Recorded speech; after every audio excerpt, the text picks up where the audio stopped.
خبر شامل کرتے ہیں شکرگر رانا نعیم ضیاء سے۔ شیران اسلام پاکستان یونٹ کھولیا شکرگر کے زیر اہتمام میلاد کانفرنس اور عرس مبارک پروفیسر محمد حسین آسی صاحب کے سلسلہ میں پروگرام کا انعقاد ممنون حسین اسفی کی میزبانی میں کیا گیا۔ اس پروگرام کی صدارت پیر عطاء الحق نقشبندی نے کی۔ خصوصی شرکت شیران اسلام پاکستان کے امیر حافظ اظہر نعیم، مجاہد ختم نبوت بدیع الزمان بھٹی، فرحان حیدر چودھری نعیم اخلاق، سابق وائس چیئرمین بلدیہ شکرگر چودھری شہزاد منیر، ایڈوکیٹ چودھری امجد سلامت، ایڈوکیٹ سابق صدر بار محمد عمران اسوی، سہیل انجم و دیگر سیاسی سماجی مذہبی شخصیات نے کی۔ اس پروگرام کا انعقاد تلاوت قرآن پاک سے ہوا۔ نعت خوانوں نے حضور صلی اللہ علیہ وسلم کی بارگاہ میں گلہائے عقیدت پیش کیے۔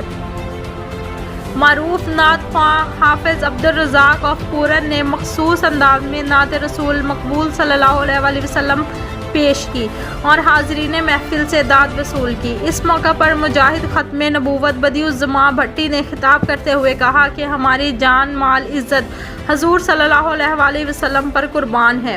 انہوں نے کہا کہ آج کے پرفتن دور میں دنیا ہمارے پیارے نبی صلی اللہ علیہ وسلم کی شان میں گستاخیاں کر رہی ہے، لیکن ہمارے حکمرانوں نے آنکھیں بند کر رکھی ہیں۔ ہم کو خود بھی جاگنا ہوگا اور حکمرانوں کو بھی جگانا ہے۔ انہوں نے کہا کہ پوری دنیا میں شان مصطفیٰ صلی اللہ علیہ وسلم کا پرچار کریں گے۔ فرحان حیدر نے بھی عقیدہ ختم نبوت پر مدلل گفتگو کی۔ پیر عطاء الحق نقشبندی نے دعا فرمائی۔ آخر میں ممنون حسین اسفی، حافظ راشد، حافظ زیغم اور مراد علی نے آنے والے تمام مہمانوں کا شکریہ ادا کیا۔ تو یہ بات کیا کر رہا ہے؟ میں نے کہا اللہ کی قسم جاری ہے، 2-3 مرتبہ کہنا جاری ہے، نبوت جاری ہے۔ وہ پریشان، مرزائی خوش، مرزائی نے کہا ہم یہی تو کہتے ہیں۔ میں نے کہا لیکن اگلی بات بھی سننا۔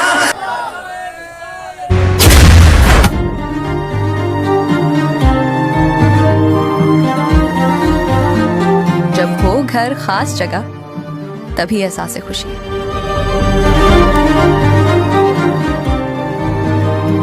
Dream housing, where dream comes true۔